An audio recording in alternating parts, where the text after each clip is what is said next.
জনদুর্ভোগকে পুঁজি করে যারা রাজনৈতিক ফায়দা লুটছে তাদের বিরুদ্ধে সকলকে সোচ্চার হওয়ার আহ্বান জানিয়েছেন আওয়ামী লীগের যুগ্ম সাধারণ সম্পাদক আফম ও বাহাউদ্দিন নাসিম।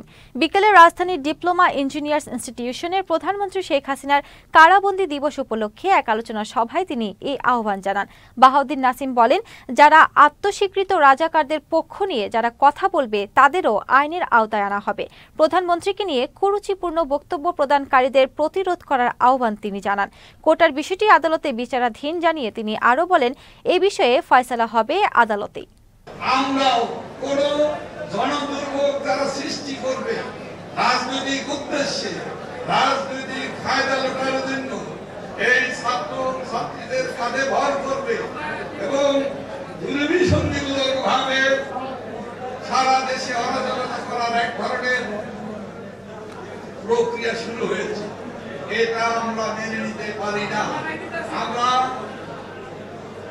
মনে করি আদালত সংবিধানের সংরক্ষক, আদালতের যেটা বিচারাধীন আছে আদালতের ফয়সালা হবে এবং আদালতের ফয়সালার মধ্য দিয়েই যদি সরকারের কাছে সুযোগ আসে কঠোর, বাকি বিষয়টি নিশ্চয়ই সুন্দর সুস্থভাবে